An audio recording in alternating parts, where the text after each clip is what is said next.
Ils doivent, selon la mission qui leur a été assignée par leur fondateur Marcellin Champagnat, ils ont été chargés à la fois d'instruire au sens scolaire du terme, mais en même temps d'évangéliser. C'était la double mission de Marcellin Champagnat. Et ils l'ont fait partout où ils sont passés, mais ils l'ont fait dans le sens de l'éducation de l'homme total.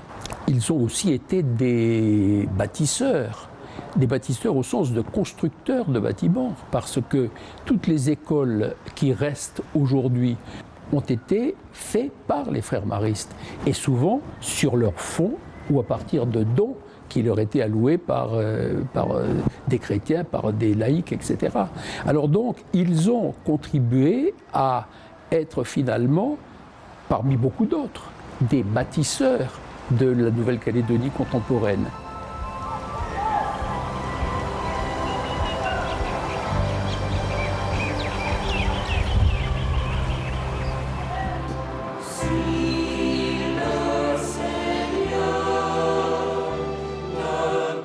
C'est dans la résidence des petits frères de Marie que nous nous retrouvons ici à Païta, à proximité du collège Sainte-Marie. Ce troisième numéro est consacré à l'œuvre de ces missionnaires qui ont fortement marqué l'histoire de l'enseignement en Nouvelle-Calédonie. Leur implantation, les établissements qu'ils ont créés, ce qu'ils laissent à la postérité, c'est le sujet que vous allez découvrir dans cette émission. Je vous propose dès à présent de retrouver frère Jean-Paul, l'un des deux derniers missionnaires, dans son jardin. Bienvenue à la résidence Sainte-Marie. Cette communauté a été construite en 1981. Cette maison était prévue pour, au moins 12 frères. Actuellement, nous ne restons que 2 frères âgés à la retraite, encore en activité quand même.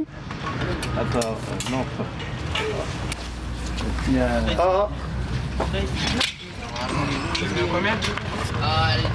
Les travaux manuels étaient importants pour le père Champagnat, notre fondateur. Dès qu'il y avait un groupe de jeunes candidats, il commençait par les envoyer au champ, au travail. Logement le soir, dans une grange, sur la paille. Si l'expérience était approuvée, donc le père Champagnat les accueillait. Et ce travail manuel a continué. Dans toutes les communautés, il fallait bien vivre. Les salaires, il n'y en avait presque pas. Toutes les tâches étaient faites par les frères. Il n'y avait pas d'autres personnes. Donc il y avait le frère cuisinier, le frère tailleur, le cordonnier, l'infirmier.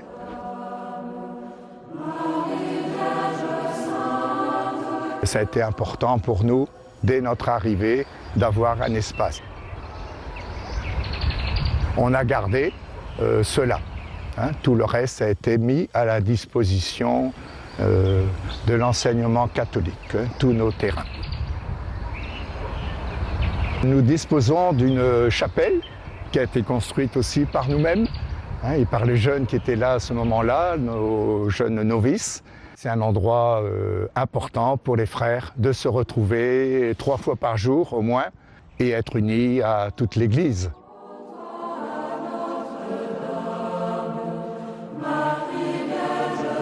Les églises avaient été fermées pendant la Révolution française. On a cherché de nouveaux séminaristes. Le jeune Marcellin Champagnat a accepté de rentrer au séminaire.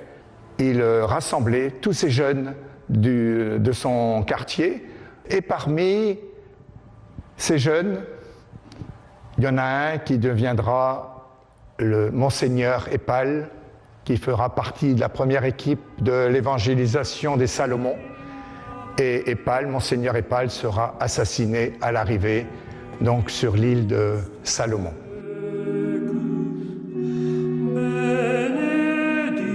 Pour montrer le globe, la terre, il avait une pomme. Il a expliqué que de l'autre côté de la terre, il y avait des jeunes qui ne connaissaient pas le Seigneur. Champagnat, avec un autre groupe de séminaristes, se sont dit on va former un groupe pour être plus fort. Il y a déjà la compagnie de Jésus. Nous, on sera la compagnie de Marie. Donc Société de Marie, où il y aura des pères, des frères, des sœurs et des laïcs, tiers ordre de Marie.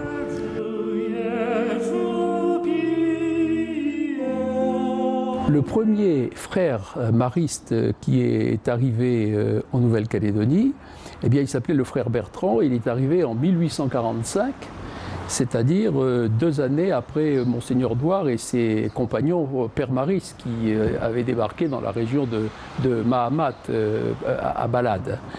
Et les pères maristes et la congrégation mariste en général avaient été chargés de l'évangélisation de toute l'Océanie occidentale et centrale, dont faisait partie la Nouvelle-Calédonie.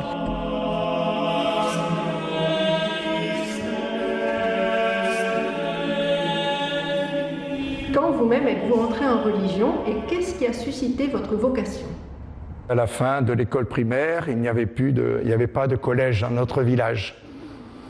Et à 30 km de chez nous, il y avait justement ce collège tenu par les frères et un de nos oncles était frère mariste. C'est comme ça que je suis rentré au collège. Et pendant le cours de 5e, un frère est passé pour demander si on voulait être frère. Et à la rentrée suivante, donc j'ai pris le chemin du Juvénat. Et c'est comme ça que je suis arrivé le 24 août 70 à Nouméa. On était plus de 25 à l'île des Pins, 2 communautés sur Nouméa, 3 ou 4 ici sur Païta. Très vite, dès mon arrivée, en 71, on avait quelques frères du pays. Et là, pendant les grandes vacances, ils sont tous partis. C'était la suite un peu de mai 68 et le début de la crise des vocations. En fait, votre formation, c'est celle d'un éducateur. Voilà, ça a été surtout éducateur. Bon, le responsable ici pendant 25 ans sur Sainte-Marie.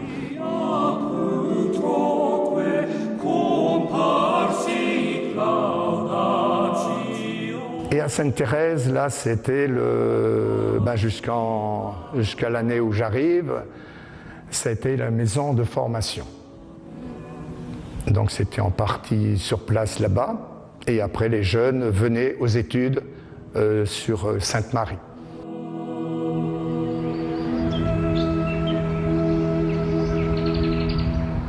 Nous avons mis tous nos établissements, tous nos bâtiments à la disposition de l'enseignement catholique. Donc pour un franc symbolique, oui.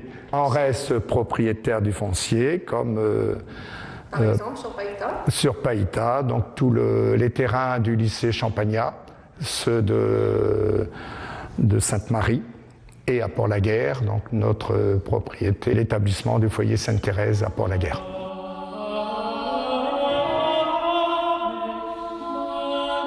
Les tableaux du Père Tépaz qui décorent la chapelle du lycée Saint-Marcellin Champagnat de Païta montrent l'importance des symboles dans les enseignements de l'ordre des frères maristes. Alors ce premier tableau représente donc la crèche.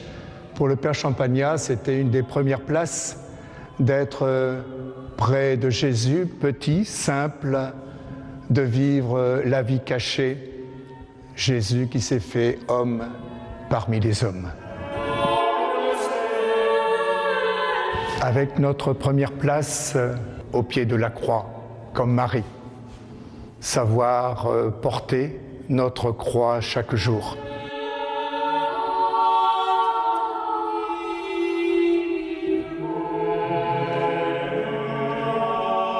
La première place à l'autel. Ici, ça représente les disciples d'Emmaüs. Ils ont découvert Jésus à la fraction du pain.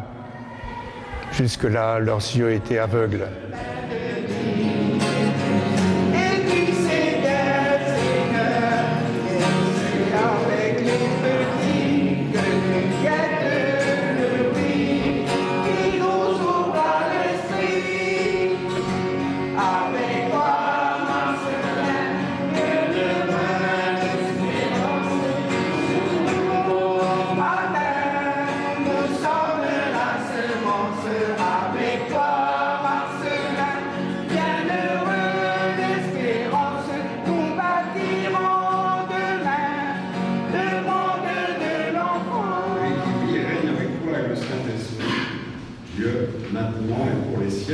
siècle.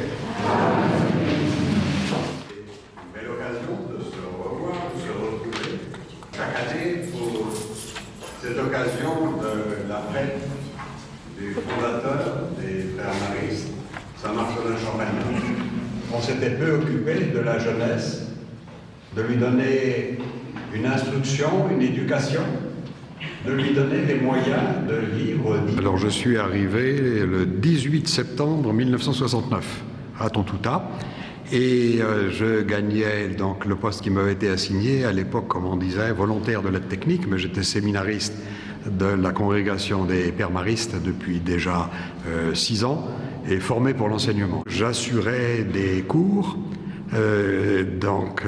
à Saint-Léon même, à Sainte-Marie et à Blaise Pascal. C'est là que j'ai eu le frère Jean-Paul Delsalle comme élève en terminale scientifique.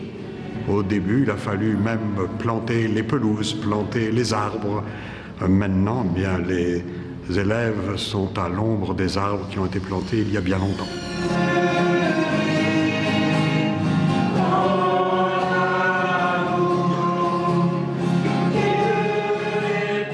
En 1973, quand je suis revenu comme prêtre à la demande de Monseigneur Klein à Saint-Léon de Païta, j'étais en communauté avec les frères, et particulièrement le frère Gustave Roth, le frère Amédée Plaisance, et des gens avec qui j'ai été heureux en communauté pendant des années, jusqu'à ce que j'en sois retiré, parce que j'étais nommé évêque auxiliaire de Nouméa. Les pères sont des prêtres, c'est-à-dire qu'ils ont été ordonnés au sacerdoce, alors que les frères, eux, ne font pas partie du clergé au sens de ceux qui sont chargés justement de tout ce qui est le service du sacerdoce.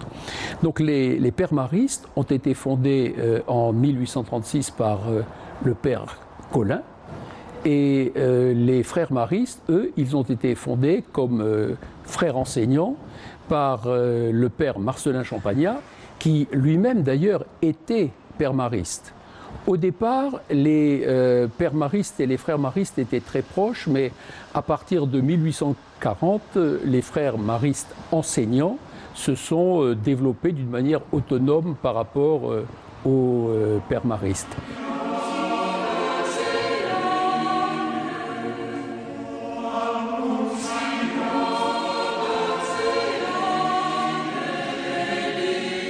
Les frères maristes n'étaient pas que des évangélistes et des éducateurs.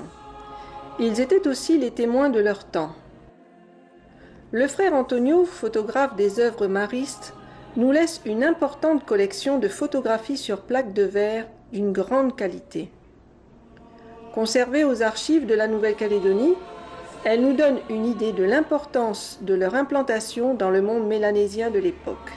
Donc on a une photo, un portrait de lui, au pied d'un bananier, et une photo où il pose devant le pensionnat Saint-Léon quelques années à la fin de sa vie, ou quelques années avant sa mort, en compagnie d'élèves du pensionnat. Cet album est intéressant parce qu'il fait bien ressortir la vision de la Nouvelle-Calédonie telle que les maristes voulaient la montrer. Son œuvre civilisatrice, son œuvre dans l'éducation et bien sûr la conversion des populations indigènes au catholicisme. On a des photos des missions des églises construites sur la Grande Terre, sur les îles, et quasi systématiquement des photos des écoles de filles et de garçons. Cette photo prise à Saint-Louis, qui montre les filles de l'école de Saint-Louis en plein travaux ménagers, est symptomatique des prises de vue qui étaient réalisées à l'époque, puisque le temps de pose était très long, donc tout paraît figé, chaque image est vraiment construite.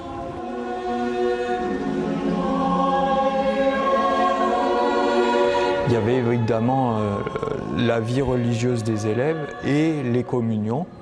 Donc là, on a la chance d'avoir deux beaux clichés de communion en 1901 à Païta on notera que les élèves ont des chaussures, ce qui n'est pas forcément le cas sur tous les clichés de la même époque. Très souvent, lorsqu'une mission était près d'une rivière, on a systématiquement une photo qui est prise avec les élèves de la mission à la rivière. Dernier élément important qui se traduit dans les fonds photographiques, c'est l'action des frères maristes en faveur de la scolarisation des enfants de condamnés. À la ferme école de Néméara, cette photo a été prise dans ce cadre. D'ailleurs, un religieux figure bien sur l'image. Et tous les enfants qui sont ici sont des enfants de condamnés qui sont placés là-bas.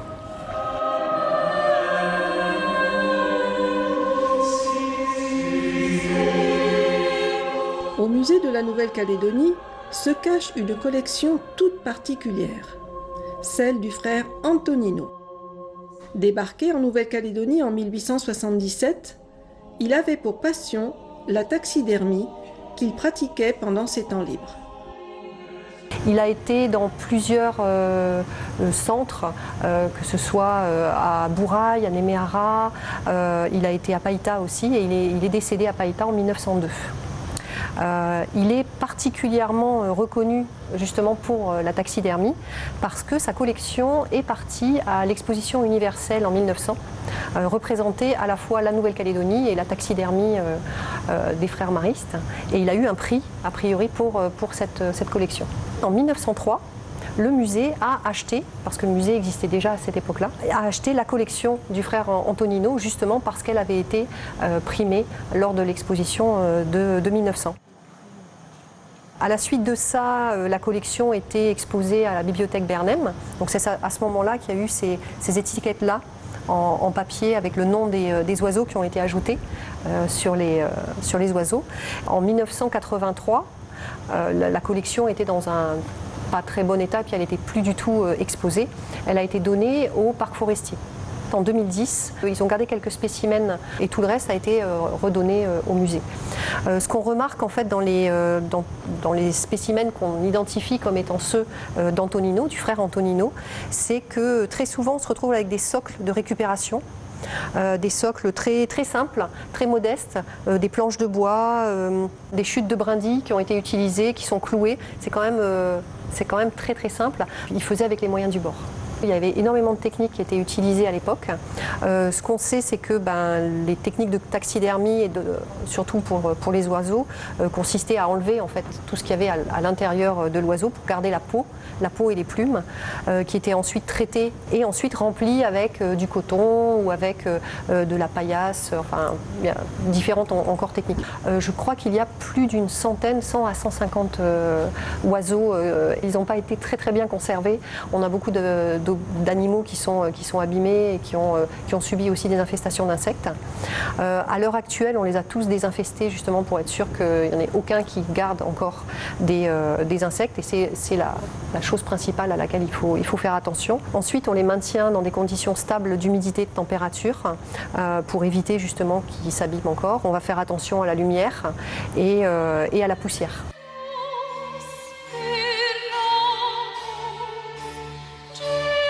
Il devait instruire, éduquer et en même temps, il devait en faire des bons chrétiens de tous ces jeunes qui leur étaient confiés.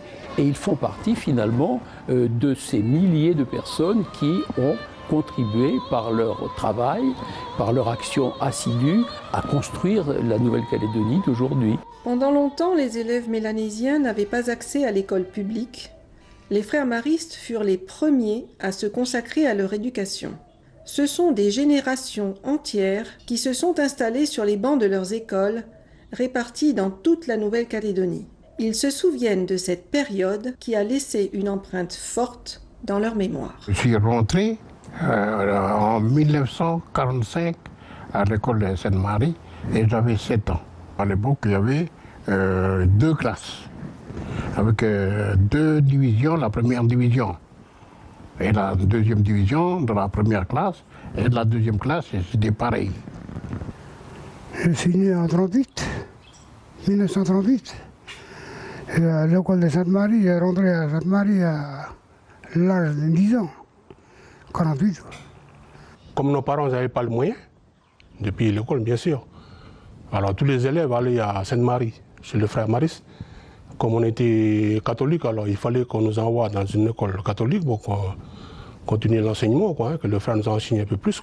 Le frère nous réveillait à 6 h le matin, et on faisait notre prière, et puis on partait avec la pioche sur le dos, la faucille, ou enfin. Et puis le soir, il fallait ramener tout ça. Il fallait planter pour manger, il fallait planter. Et je vais vous dire qu'on a fait des jardins partout. Sainte-Marie, Sainte-Thérèse, partout, il y avait des champs. Quand vous prenez l'école Sainte-Marie actuellement, la grande école là-haut, avant c'était une colline. Voyez? Mais ces collines-là, c'était tout redonné autour. Il fallait planter les maniocs, les petits pois, les haricots, tout. On est obligé de planter pour vivre, pour manger. Voilà. C'était comme ça. C'est comme ça qu'aujourd'hui, si on est forgé, c'est grâce à ça. À l'époque, on était très jeunes, je dis très jeunes, parce qu'on était séparés de nos parents. Ben, on rentrait au mois de février, comme toutes les écoles, et on sortait en décembre. À cette époque-là, il n'y a pas de vacances. On ne connaissait pas ce qu'est les vacances. De 15 jours, de 1 mois, le week-end, il fallait rentrer chez les parents. Non, c'est 1 an, de février à décembre. Les frères étaient stricts à ce point-là, voilà, il fallait bien marcher droit, et surtout la religion. On avait la prière déjà le matin au réveil. Quand le frère tapait la main, vous le réveillez, et puis on commençait par la prière. Bon. Après, il y avait la messe. Alors la messe à Sainte-Marie, c'était à Païta, au village, à l'église de Païta. C'est pour dire on passait beaucoup de temps à apprendre le catéchisme. Moi, j'ai fait ma première communion, j'avais 12 ans. Parce que, là, il y a la communion solennelle, il y avait toutes ces étapes-là à suivre. Et puis, il y avait la confirmation. Et tout ça, à chaque fois, il fallait une retraite de 8 jours, et puis... on s'est présenté bien souvent devant l'évêque. En 1945, quand je suis rentré à l'école, on était 40-45. Et quand je suis sorti de terminer l'école, en 1958, on était près de 100 élèves. Parce qu'il y a quelque chose qui s'est produit, c'est qu'ils ont présenté pour la première fois les élèves au certificat d'études. Là, ça m'a marqué. Nous faire passer les malades, j'ai jamais voulu. Puis ça s'est fait un essai, là. Premier essai. Mais quand ils ont présenté les 5, il y avait 4 qui ont réussi. Moi, je voulais me faire frère. Ça faisait 1 an, 2 ans qu'ils parlaient d'ouvrir un juvénat pour former des frères maristes. Il y avait le français, il y avait le latin, mais surtout le français, parce qu'il fallait qu'on indique, il fallait être des instituteurs et tout ça. Celui que je vais attraper à parler la langue de Païta, alors c'était interdit, aussitôt qu'on entrait à l'école à Sainte-Marie, la langue, on l'a laissée à la tribu. Moi, je n'ai pas pu tenir parce que c'était pas ma vocation, donc on était nombreux. De tous les premiers, on était 18 en tout. On est rentré 9 de l'île des Pins, et d'ici, il y a eu 9. Et aucun de nous a poursuivi, a pu arriver à se faire. C'était dur. On nous a mis sur ce chemin-là, et voilà, on a toujours continué comme ça. Voilà. Et puis on ne regrette rien aujourd'hui, on ne regrette rien. On aime bien, on vit bien. Enfin, moi, je vis bien de l'éducation des frères maristes. Vous voyez? Alors, maintenant, les frères, ils ont tous parti, ils sont au cimetière, voilà. Mais l'éducation à eux, ça m'a apporté beaucoup de choses dans la vie. Vous voyez?